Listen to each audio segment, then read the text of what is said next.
As Christmas drew near, a time usually filled with cheer, I found myself grappling with a challenging situation. Despite my efforts to spread kindness, life hasn't reciprocated in kind. While some might joke, "Welcome to the club, buddy," the truth is, I've sunk into deep despair. I used to think infidelity was mostly a male trait, but recent events have shattered that belief, showing women are capable too. I try not to generalize, sticking to my own experiences. The unfolding circumstances revealed that my girlfriend seemed to have no affection for him at all. But after discreetly installing a hidden camera, the truth emerged. It was clear that during my work hours, he sneaked into my apartment and interacted with my girlfriend. This person used to live next door but was kicked out and found temporary refuge nearby. I often wondered why he kept popping up around us. Even after he was removed, he still managed to appear where we went, raising suspicions about how he knew our whereabouts. It felt like he had some kind of surveillance, always watching us. Eventually, the truth came out, exposing the unsettling reality. It happened one morning when I finished my shower and was getting ready for work. My girlfriend was also showering. Suddenly, her phone got a text message notification. In a normal situation, I wouldn't have paid much attention, but my girlfriend had a new phone, and the ringtone was unfamiliar. I checked the sender, and it was Patrick, my former roommate who had just been released from prison. We became friends in high school when we both lived in Queens. We had lots of shared memories and experiences. Patrick lived with me for a few months before his prison time, but things changed when my girlfriend moved in. After he got out, he came back and stayed with us for 2 more months. Unfortunately, we had a falling out, and I asked him to leave. Initially, he was only supposed to stay for 2 weeks, but it turned into 2 months. Paying almost $2,000 for a small 2-bedroom apartment in New York was already hard. The lack of personal space made it tough to communicate with my girlfriend because he was on the couch in the living room. In January, we planned to sign a new lease and move to a better, more expensive apartment next month. My girlfriend could welcome her family and friends without any embarrassment. It's important to note that Patrick and my girlfriend didn't have a strong relationship. She supported me when I asked him to leave. They met recently when I let him stay with us temporarily, so I was surprised when I saw he was texting her that morning. I didn't even know they were texting. Notification popped up on my phone screen showing their conversation. "My name is Caleb, and my girlfriend and I knew a Patrick, and she didn't know any other person with that name, plus her friend Patrick, whom I didn't know about. Asking about another Caleb seemed like a big coincidence."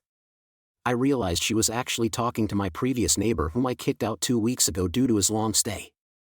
I couldn't imagine a connection between my girlfriend and Patrick, especially since she supported my decision to cut him out of our lives, but the feeling of unease lingered, suggesting something was wrong. The idea of romance never crossed my mind. Maybe they went out together for a smoke or some other activity. He had potential for other things but was fixated on becoming a rapper and spending money on studio time. He always went back to street dealing in illegal substances when he lost his job, but even there, he was unsuccessful, getting caught and serving short prison terms. This cycle repeated endlessly. Let me paint a picture for you. I grew up in a mostly disadvantaged part of Queens where my parents are still happily married. I faced financial struggles as a child, but I was never hungry. I'm grateful to have grown up in a diverse community that exposed me to various cultures. Most of my friends during my formative years were of African descent. I didn't think I'd have a relationship with someone from a different race, as all my previous girlfriends were African American, but fate had other plans. It all started about 1.5 years ago when I met my current girlfriend while working as a courier. We exchanged witty remarks, and I jokingly asked her out, fully expecting a rejection. I became a delivery driver, which eventually led to our relationship. She's a fantastic young professional in her early 20s with a beautiful figure that highlights her beauty. When we first met, she was living in a fancy neighborhood with a neighbor. I'm a simple person who doesn't need much in life, just enough money to cover rent and a loyal girlfriend who won't cheat on me while I work hard. At the beginning, I thought I had found it all in my current girlfriend, and I cherished the time we spent together. After 7 months of dating, I fully trusted her. It felt like we could build a stable future together, which meant no more splurging on expensive dates, bars, and clubs at the time. I had a roommate named Patrick, but the lease was in my name only. Patrick had poor credit and no rental history, so he couldn't be on the lease. My lease ended after 8 months, and my girlfriend's agreement was linked to her neighbor's. We both agreed to find new, better housing in about 4 months when our lease was up. It was our next step in our plans as a couple. She wanted to live in the East Village or Lower East Side, similar to her current area. I lived in Washington Heights, which she didn't fancy. Luckily, her job was in the East Village, so it matched her desire to be near work. My delivery job didn't tie me to a specific location, but I had to consider the apartment my partner wanted, even though it was $1,500 more than my current one. A one-bedroom was about $3,500. The plan was for her to temporarily move in with me and my neighbor after her lease ended, and after my lease ended, we'd move to the apartment she liked. Patrick had dreamed of music fame since he was 16, but it hadn't happened yet despite pouring money into studio time. His music remained largely unheard, and he was stuck in a frustrating cycle. He avoided steady jobs, opting for buying and selling sweets. This led to failed drug tests and job losses, causing delays in rent payments. Regrettably, I allowed him to move in, which I now regret. After he was fired, he resorted to selling sweets on the streets to get by, often getting arrested. This pattern had been going on since he was 16, and I felt foolish for letting him get so close to me. Predictably, for months before the lease ended, he was arrested and went to jail. I was the only one on the lease, so I was left with the rent. Despite his multiple arrests, I still let him stay with me. Unfortunately, he continued living in prison. I hoped he'd change and find a job like mine, but he was determined to make it in the music industry. In short, as soon as my girlfriend's lease ended, she moved in with me, and we started a new chapter as a couple. We lived together for a while, but our peaceful life was disrupted when a month later Patrick got an early release from prison. Surprisingly, when Patrick returned, his stuff was gone from our shared apartment. Patrick had nowhere to go and asked to stay with me for 2 weeks until he sorted things out and moved in with relatives. Given our limited space, I hesitated. I told him our 2-bedroom apartment was already small for me and my girlfriend, and adding another person would make it worse. But after talking to my girlfriend, we agreed. She hadn't met Patrick before, and her knowledge of him was limited to what I had shared. Surprisingly, he moved in that same day. I made it clear that my girlfriend's consent was based on him staying for just 2 weeks. He agreed, promising to be inconspicuous. Surprisingly, within a week, he adapted to being a courteous couch surfer, not intruding into our space and returning when we were getting ready for bed. Although we seldom saw him, we knew he was there and appreciated his efforts to keep his stuff tidy. So, we didn't even notice the first 2 weeks passing. But in the 3rd and 4th weeks, I occasionally returned home late from work to find him watching TV with my girlfriend. While there was nothing wrong with it, I found it odd that he knew when I would be late and timed his arrivals conveniently. At first, I thought he had a friendly relationship with my girlfriend, but they hardly talked when I was around. Despite our efforts to keep things clean, our tiny space still felt cramped and suffocating. As the 5th week approached, I became increasingly concerned that Patrick had extended his stay beyond the promised 2 weeks. I felt for my girlfriend and reassured her that he would leave as promised. One evening, while lying in bed, I decided to address the situation with her. I wanted to apologize on Patrick's behalf and ease the tension in the air. Although Patrick hadn't caused any issues between us, the cramped living conditions appeared to impact our closeness.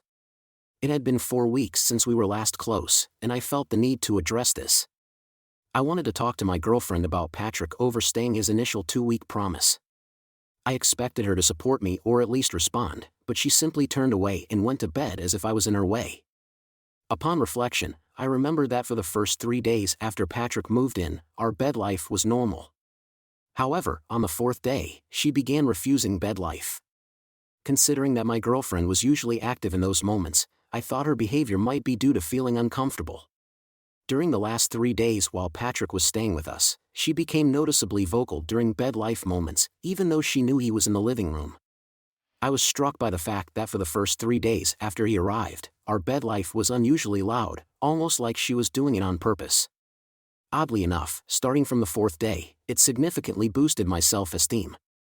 My girlfriend frequently rejected any bed life, often using Patrick's presence as an excuse.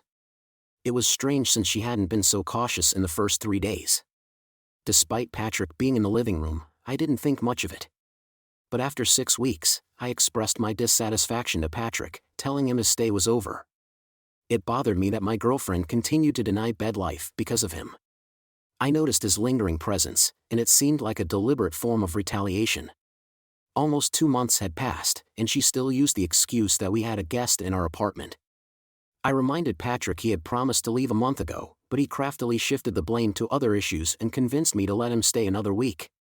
Moreover, I recalled several instances of both Patrick and my girlfriend being absent for extended periods at the same time, and it made me uneasy. There was one incident when I decided to come home early from work due to feeling unwell.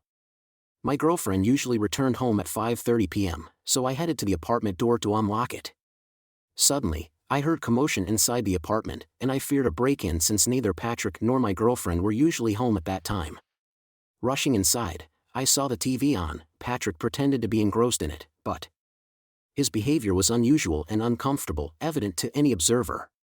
Meanwhile, the sound of running water indicated my girlfriend was in the shower.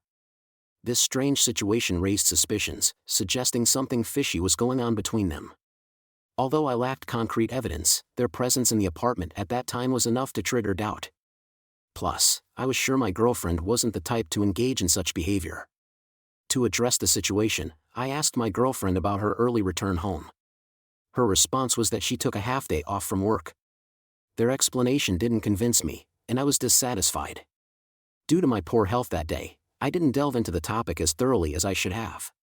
But I couldn't shake the suspicion of a connection between them. The next day, my girlfriend unexpectedly brought up the topic of my conversation with Patrick about him moving out. To my surprise, she acted as an intermediary for him, suggesting we extend the deadline for another week or more and not pressure him. Considering that we were leaving the apartment in January, I found it odd that he used her as an intermediary to prolong his stay with us. He had initially promised just 2 weeks, and I believed it was important for him to keep his word. I had already endured a considerable amount of time without my usual surroundings and bed life, and now she was suddenly taking his side. This situation greatly upset me, and ultimately, our argument about it didn't last long. Thankfully, she eventually admitted I was right. At times, it had felt like I was on my own in my stance, and I had worried that if we let him, he would become a permanent freeloader who constantly crashed on the couch, avoiding his rent obligations. I sometimes wished he were back in prison. He had a knack for finding trouble in record time, and he had a tendency to put himself there. This all happened in November, the same week when we were together in search of the perfect wedding ring. It was a well-planned event that we'd been preparing for several weeks. Involving her in the ring selection was meant to ensure her absolute delight and pride in wearing it for the rest of her life. At least, that was the plan. We had been discussing the idea of getting married even before she moved in with me, and we had been meticulously planning it for weeks leading up to this moment. Our grand plan involved signing a lease for a new apartment in December.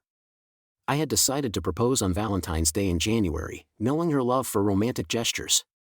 On the evening we went to get wedding rings, we finally had a chance to be close after a 7-week hiatus. It was a special reward for buying the rings and a gentle reminder of the closeness we had missed due to the guest in the living room. The following week only intensified my longing for the bond we shared. I borrowed $4,500 from my savings, which totaled $41,000, to buy the engagement ring she wanted. I kept it hidden in a place where she wouldn't accidentally find it to surprise her on Valentine's Day, but the very next day my girlfriend reminded me that it had been almost 2 months since Patrick started living with us, and this revelation caught me off guard. In the evening, I met with Patrick and firmly told him he had only 1 day to find another place to live, or I'd have to remove his things myself. He claimed he had nowhere to go, which infuriated me. I explained to him that it was not my problem. At that moment, my girlfriend emerged from the bedroom, and our voices grew louder. I strongly urged Patrick to stop relying on me and find a place to live or turn to his family for help. It was clear that his relatives didn't want him around due to his unreliability. Even his acquaintances in our social circle, who, as it turned out, were of African descent, didn't want to accept him. The confrontation escalated, nearly turning physical. I warned him that if he didn't leave my apartment that night, there would be consequences. I decided to contact the authorities to ensure they would handle this situation properly by putting him behind bars. I expressed my disappointment, making it clear that his lack of gratitude prevented me from helping him. He left that evening but returned the next morning to pick up his things. By the end of November, it was clear that he was out of my life for good. There were rumors that he found shelter in a rundown house about 2 miles away from me, which wasn't surprising given the lack of support from his acquaintances. but it puzzled me that he didn't seek refuge with his relatives instead of living in a place that could lead him back to prison. I couldn't fathom his reasoning. I often wondered why he insisted on staying in the area despite the lack of job opportunities and the high costs of maintaining the studio for his unsuccessful music career. It was in the first week of December that I discovered why he was so determined to stay. I was at a bar with my girlfriend when I saw him discreetly leaving the room. His presence there struck me as odd. This scenario repeated several times in different places, and I later found out my girlfriend had been exchanging text messages with him. This discovery made me wonder if he was tracking our location through GPS, as he often showed up in places where we were trying to avoid him. Trying to make sense of this unsettling situation, I mentioned it to my girlfriend in a joking manner. To my surprise, she admitted that she found his behavior disturbing and creepy as well. I learned that she had given him our location, allowing them to meet secretly and have close relations in my car while I waited inside an establishment, completely unaware of her actions. This incident occurred during our second visit to her parents in upstate New York. The first visit had been unpleasant due to her father's disapproval of me. My girlfriend informed me that he preferred her to marry a man with a higher education, not someone like me. While his words were different, his intentions were clear. I realized that was the message he wanted to convey. Her father, an arrogant and irritable college professor, believed he was superior to me. He saw himself as an intellectual giant. He constantly lectured me and treated me as a suspect. I disliked him, and it was evident that he thought his daughter deserved someone better. Despite my girlfriend's efforts to make her father accept me, it became clear that we wouldn't see eye to eye. She wanted us to visit her parents' home before Christmas so they could get to know me before we celebrated the holidays together. I tried to be polite to her parents, but they proved quite challenging. They expressed a desire to visit my girlfriend and see where she lived now, but she insisted they wait until we moved to a nicer apartment in the East Village or Lower East Side. She was afraid that if they saw the condition of our neighborhood and apartment, they would be disappointed. We were planning to sign a lease for a new apartment in 2 weeks, just a few days before Christmas.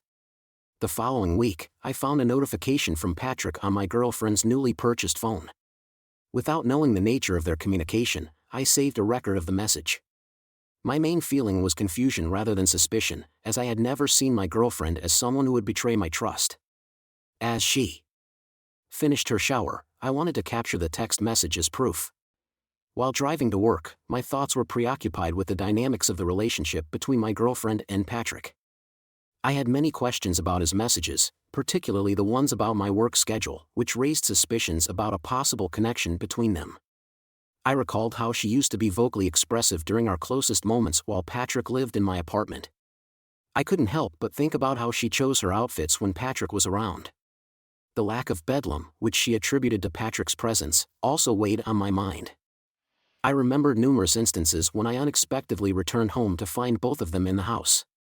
I thought about his sudden appearances in various places and her unexplained disappearances for short periods of time. Gradually, everything began to make sense, and my suspicions of their affair intensified even before my work shift ended.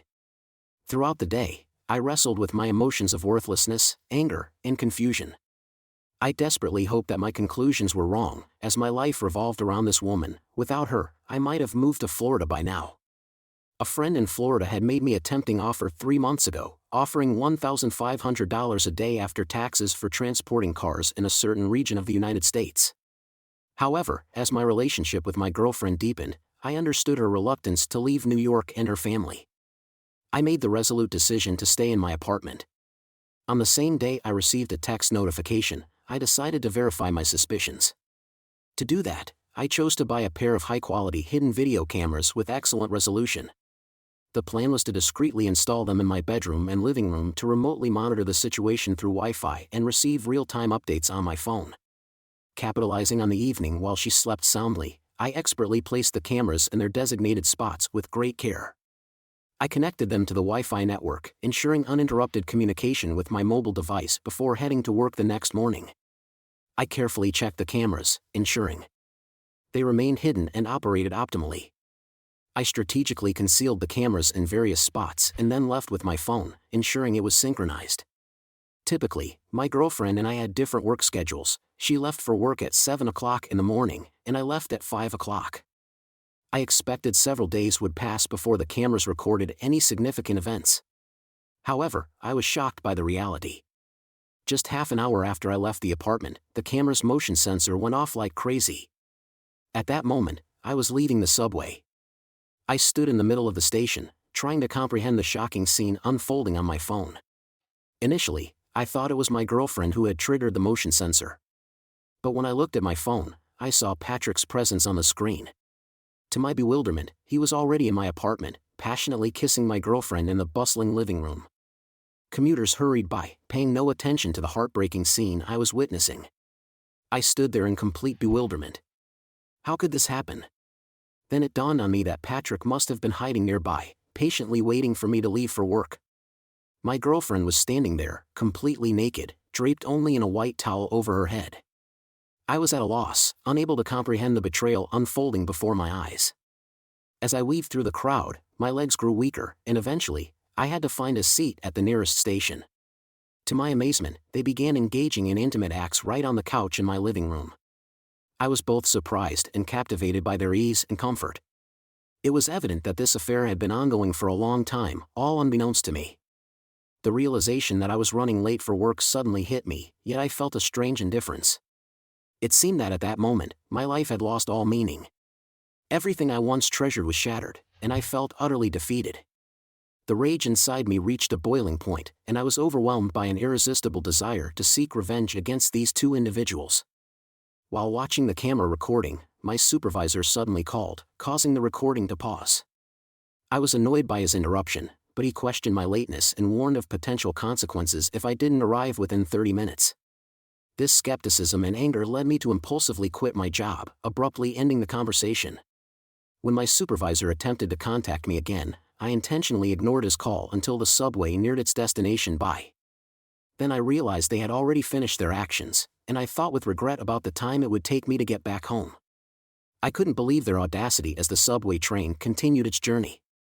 I couldn't shake the feelings of betrayal and regret washing over me. My girlfriend, whom I trusted and loved, had deceived me in the most terrible way. The thought that she had gone to work as usual that morning filled me with a bitter mix of anger and disappointment. It was a stark reminder of my own ignorance, failing to see the truth that was unfolding right before my eyes. Minutes passed, and the adrenaline that had fueled my impulsive job resignation gradually dissipated. It was replaced by a wave of regret and self-doubt. I couldn't help but chastise myself for making such a hasty decision. I suddenly realized how important my job was to me. Deep down, I understood that it would be futile to seek my old position back. The damage had been done, and it seemed too late to salvage what I had lost. The weight of my mistake pressed heavily on me during that solitary subway ride. Before this incident, I had always viewed my girlfriend as loyal and devoted. The idea that she might betray me had never crossed my mind. And now I had to confront the painful truth that she had been having an affair with a man I considered my friend. Disbelief and heartache intertwined, making that subway ride the saddest of my life. I had always shown kindness to these people, repeatedly offering my assistance. Even when his family had rejected him, I had shown understanding. But in return, my girlfriend and friend treated me cruelly. How could I trust a woman who had an affair with my friend? The idea of proposing to her on Valentine's Day as I returned to my apartment seemed unthinkable. Early in the morning, around 8 a.m., I removed my work clothes and collapsed on the bed, crying like a helpless child. It felt as though all my achievements had been wiped away, and I was essentially starting from scratch. I found myself in a tough spot. I had lost my job and my girlfriend, and now I was uncertain about what to do when the lease on my apartment expired. Moving in with my ex-girlfriend wasn't an option due to our breakup, and without a higher-paying job I wouldn't be able to afford my apartment in 2 months. Finding another job was challenging, especially with so many candidates vying for the same positions. I had already informed my landlord about my intention to move out, and now I was in a state of limbo. Although I briefly considered reaching out to my former employer in the hopes of being rehired, I was pretty sure I had already been fired. Even if I were to apologize, it seemed unlikely that it would salvage the situation with the abundance of candidates interested in the job. Thankfully, Florida offered a glimmer of hope in the midst of my despair. I decided to change my circumstances and turned to a friend who, along with his wife, ran a car transportation company in Florida. Although he had previously offered me a driver's position, I had declined due to my girlfriend's reluctance to leave New York. However, now desperate for a fresh start, I reached out to my friend. Unfortunately, he didn't answer my call, prompting me to contact his wife, who played a significant role in the business. She managed the company's website, handled accounts receivable, and took phone calls when her husband was on the road. She informed me that there was still an open position and asked if I could come to Florida. I agreed and said I could visit the next day to inspect the place. As a result, I planned to book a ticket to Florida. Currently, I had $3,500 in my bank account, and by returning the engagement ring today, I would receive a $4,500 compensation, giving me a total of $8,000. While contemplating my future, I began to feel a sense of optimism. The idea of leaving without informing my ex-girlfriend was becoming increasingly appealing. I wondered if anyone could truly understand my dire situation. I received strong recommendations to follow this path, with the main advice being to leave, endure the shocks, relinquish the desire for revenge, and disappear from her life completely. I had pondered this idea for a while, but it initially seemed too simplistic to me. My anger towards both her and her lover fueled my desire for revenge, yet in the end, I recognized the most crucial aspect of this plan, ending it all and severing all ties with her, never to meet or communicate with her again. My vanishing act was tied to her repeated attempts to contact me, and I longed for it all to be over, wanting to see her reaction personally. Surprisingly, the guys involved also longed for closure. I spent the entire day alone in my apartment, providing ample time to contemplate the actions of both my girlfriend and the former friend who had turned out to be my roommate. As a result, I concluded that the most appropriate retaliation would be to keep all information about my intentions to myself and reveal the news to her at the very last moment when she least expected it when I returned home that evening. I could barely contain the urge to engage in an argument with her. In my eyes, she appeared malicious, vile, and wicked. I couldn't fathom her motives for such a betrayal. Despite losing all affection and desire for her, I decided to maintain a facade of indifference, pretending that I was unaware of anything that night. As we lay together, restless thoughts consumed my mind. What could have driven her to such actions against the man she had professed her love for? It occurred to me that perhaps this affair had started only a week after his arrival, and I wondered if it served as a means to humiliate and disgrace me. She may have been intrigued by being with a man of a different race, like indulging in a forbidden fruit or conducting an experiment. I couldn't think of any other reason for her actions. Before going to bed, I informed her that I had to go on a 4-day business trip to Florida as required by my company. I suggested she sign an apartment rental agreement in my absence, assuring her that I would sign an addendum when I returned. The leasing company had already checked our credit, and our combined income was sufficient for the housing. She agreed to the plan. I booked a flight to Florida, which turned out to be the most expensive ticket I'd ever purchased. However, despite the cost, it was worth it because I couldn't stand living in the same apartment with my girlfriend any longer. The thought of her infidelity in my own bed while I was at work disgusted me. It was unnerving to realize that my girlfriend was most interested in the timing of my flight, presumably to inform her lover of the ideal time for their rendezvous. I couldn't help but wonder how long she intended to continue this affair. Having once proposed to her, I contemplated the future. Would our story continue in our new apartment? Would it proceed after marriage and the formation of a family? These thoughts made me grateful that I wouldn't be around for those significant moments. Feeling despondent, I decided to create some distance from her. The next morning, I told her that I had to leave early, even though I had rearranged the camera the day before to capture a better view of our living room and bedroom. I ensured that I saved a video recording of their activities on a portable hard drive. It was almost predictable. As soon as I left the apartment, Patrick, her partner in the affair, wasted no time entering. Their actions fell into a routine. Fortunately, a strategically placed hidden camera managed to capture their facial expressions, her loud and obnoxious screams, and even their closeness moments. What surprised me most was their complete disregard for protection. It was thoughtless of her to put my health at such risk. Besides, Patrick had recently been released from prison and I couldn't help but wonder about the diseases I might have contracted there in my unstable life situation. I was concerned about potential health risks, especially regarding venereal diseases. With this in mind, I mentally noted that I would definitely get tested upon arriving in Florida. Just before boarding the flight, I managed to get in touch with my friend, who explained the driver job opportunity in detail. Luckily, I already had a CDL license, so I only needed additional training to upgrade my skills. While it won't be easy to drive across the entire country, I genuinely enjoy being behind the wheel, and the compensation is nearly 3 times what I used to earn. Plus, I dream of owning a spacious house in Florida with a large backyard, a far cry from New York, where most of my income goes into renting. Such real estate won't come cheap. Even though I'm unsure about the exact date of my trip, I have enough time to contemplate my next steps. Maybe I should heed my friend's father's advice and return to school once I've saved up enough for tuition. Right now, everything feels uncertain and unresolved. I'm overwhelmed with emotions, making it hard to make a rational decision.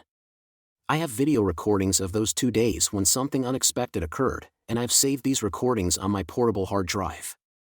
The hidden camera I used activates when there's movement, meaning it only records when there's motion detected. The camera's memory was sufficient to keep recording until I returned from my 4-day trip to Florida. Upon arriving in Florida in the evening, I discovered that my friend had left for deliveries and decided to take a cab to his house. To my surprise, his wife was home. My friend and his family live in a magnificent Florida residence, and seeing their prosperity filled me with joy. We grew up together in Queens, so their success felt even more remarkable.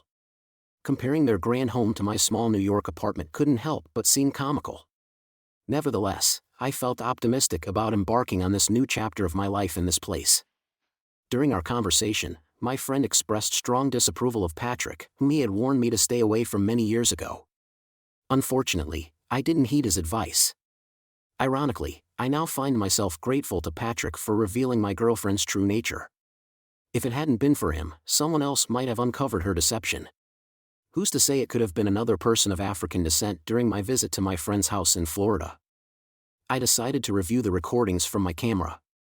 In the evening, to my complete shock, I saw Patrick in my home, eating my food, occupying my bed, and engaging in intimate activities with my girlfriend on the same bed. The depth of this betrayal became unbearable. Initially, I had planned to address it with her after she moved to a new apartment, but witnessing this blatant lack of respect in my own bed pushed me over the edge. Yet, I realized that taking matters into my own hands would lead to negative consequences. The thought of seeking revenge crossed my mind, but I quickly recognized the potential fallout, such as ending up in prison for a significant portion of my life.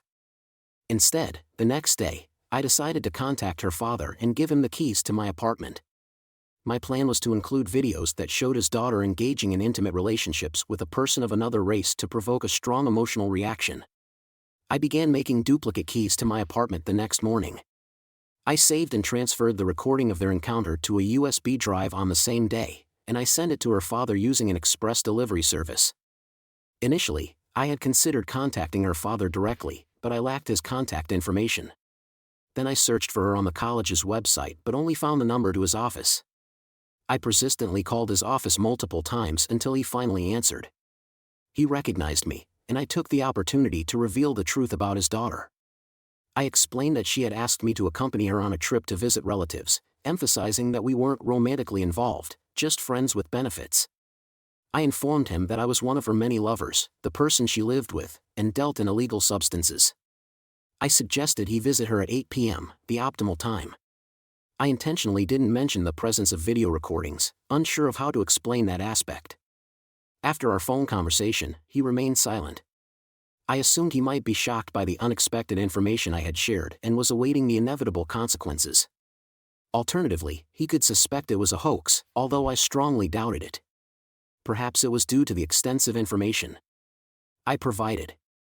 I was sure that upon receiving the package, he would believe me, though I wasn't certain if everything would go according to plan. While going about my own business, I took the opportunity to familiarize myself with the upcoming living arrangements. My friend's wife kindly briefed me on how their business operated, essentially bringing me up to speed. Late in the afternoon, my friend returned, and his family and I went out for dinner.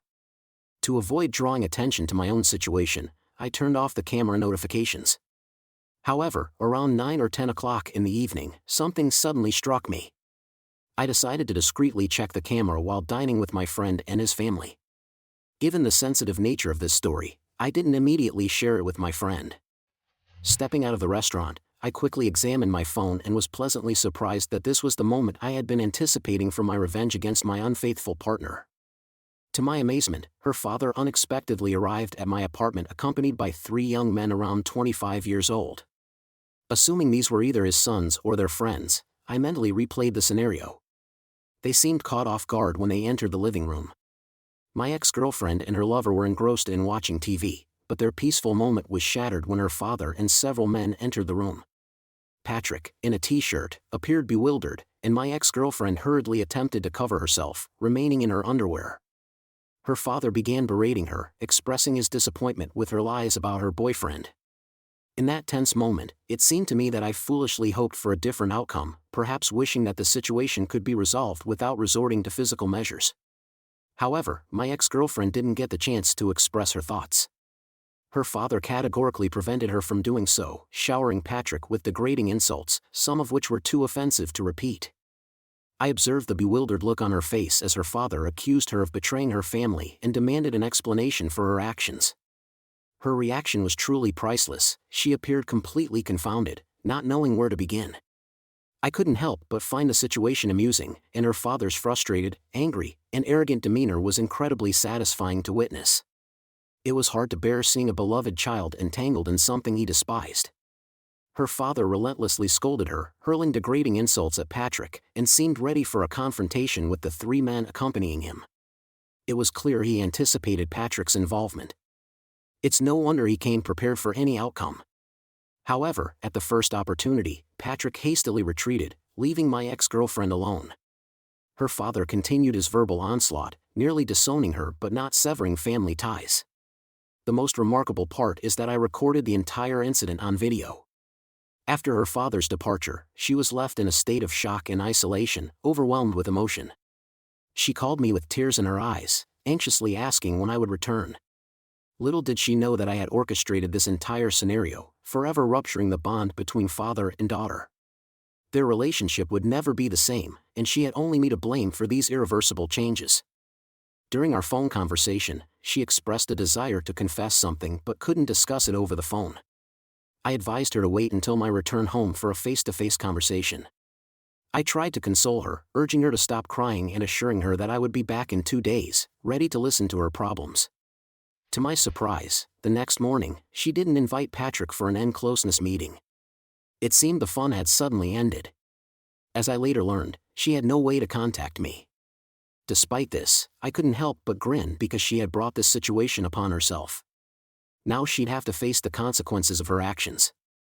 Later that day, I received the results of an STD test, which came back negative. It was on the day I was supposed to fly back to New York that she finally discovered I was the one responsible for unveiling the truth. Presumably, her mother had informed her about the situation. As I headed to the airport, she called me and admitted to her infidelity. I realized she had pieced it all together. She mentioned that I had gone to extreme lengths, secretly recording and destroying her family, which she considered necessary. I explained how she had wrecked my life, especially as I was on the brink of getting married. She somehow managed to find 2 hidden recording devices and threatened me with a lawsuit. Upon my return to New York, I decided to consult with my lawyer to determine if she had a valid claim. It remains uncertain whether she genuinely has one. As an excuse for her unfaithfulness, she simply attributed it to a desire for a better life, indicating that Patrick didn't matter to her at all. The way she spoke suggested an attempt to downplay the seriousness of the situation. It seemed as if she expected me to just move on. I made it clear that our relationship was over, everything between us had ended, and my intention was to return to New York, collect my belongings, and then relocate to Florida. In response, she threatened legal action for invasion of privacy and creating adult content out of revenge. I stood my ground and told her to go to hell. The only regret I have is that I didn't give her a chance to explain herself. I'm curious to know how her relationship with Patrick began. From what I gather, it probably started about a week after he moved in. It would be intriguing to hear the story from her perspective. I currently live in Florida, where I'm employed in car transportation throughout the southern parts of the country, with occasional stops up north. Recent updates regarding my ex-girlfriend indicate that she has found a new roommate. Her connection with her father has completely deteriorated as he has distanced himself from her. As for Patrick, his whereabouts remain unknown. Frankly, I neither know nor care about his fate.